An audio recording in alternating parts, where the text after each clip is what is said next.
Hey there everybody, this little box just arrived. Let's get it open, see what's in there. Okay, there it is. As you can see by the size of this blade, this is an EC SE Hunglis. Just kidding. It's a Mora. I don't even know what this one's called. It's one of their really cheap ones, like 12 bucks. I picked it up, not even sure why, but I did. It's got a sticker on it that says made in Sweden. Oh, it's the basic. Yeah, I knew that. Basic 546, limited edition 2020. And what makes this a limited edition? Besides being the colors of the Pittsburgh Steelers, it is stainless steel. Morakniv, made in Sweden, stainless. And I don't know why it has rubber bands on the handle. That's odd. Guess I get a free rubber band with this knife. And it's got the standard lightweight sheath with the belt clip. Not sure exactly what this is. And I'm not sure exactly what this is. What's that for?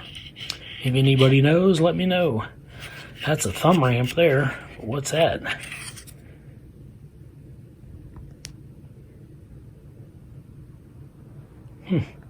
I know the other one is, where this one's yellow, the other one's black.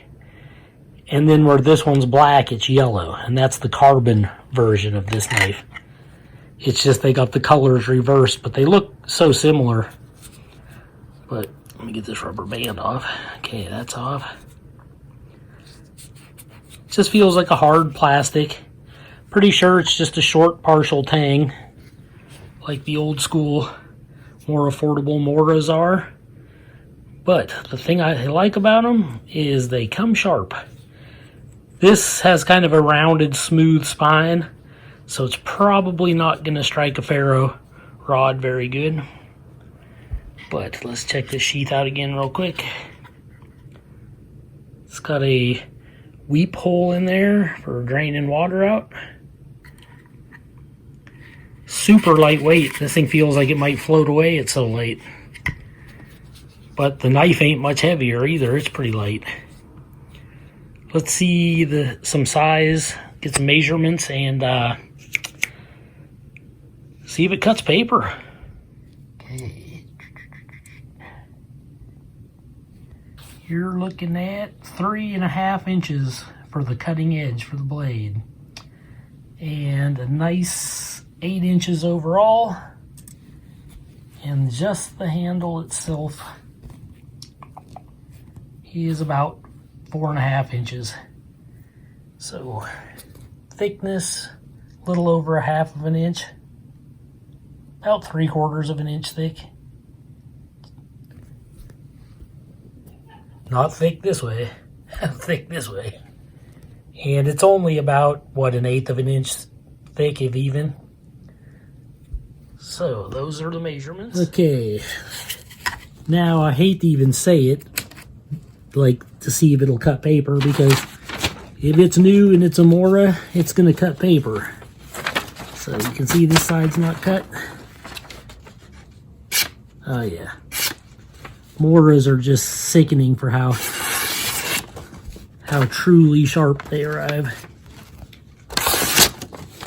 I really dig these knives because of that, and super affordable. Okay, here it is beside the Survival Bushcraft knife. Survival Bushcraft and Basic in stainless. And I think this one's stainless too. Yeah, my Survival Bushcraft is stainless.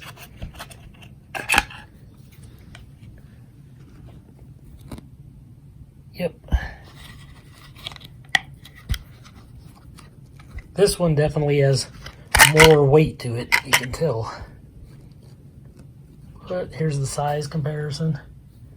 Fairly similar. And then thickness comparison. You can see the Survival Bushcraft is much thicker almost as thick as a Garberg.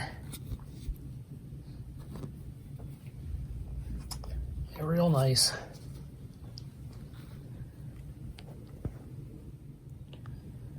Well, there you have it. I don't know what more I could say about it. It's just the basic Morakniv in stainless steel and black and yellow.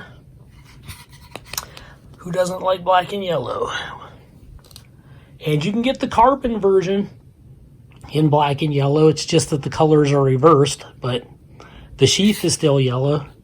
It's just this part here would be yellow, and then this part out here would be black, but the blade looks identical, even though it's carbon steel.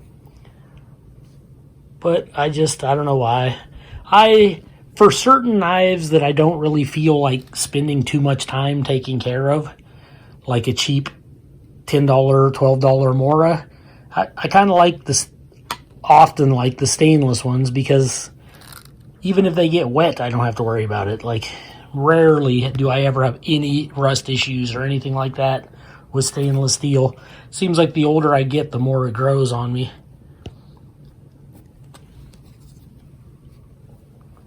But let's see here. It does have like a plastic butt cap. I guess you could do some light hammering with that. On what, I don't know. Maybe cracking open a walnut or something. It ain't going to drive in a nail, I don't think. But, yep, there it is. A little bit of texture there. And before I forget, I wanted to show it beside the Mora number 3. Like the old school version of a Mora. And this is in carbon steel with a forced patina on it. And that looks pretty cool. Seems like the camera just can't quite do it justice. Like it looks even better in real life. But there you have it.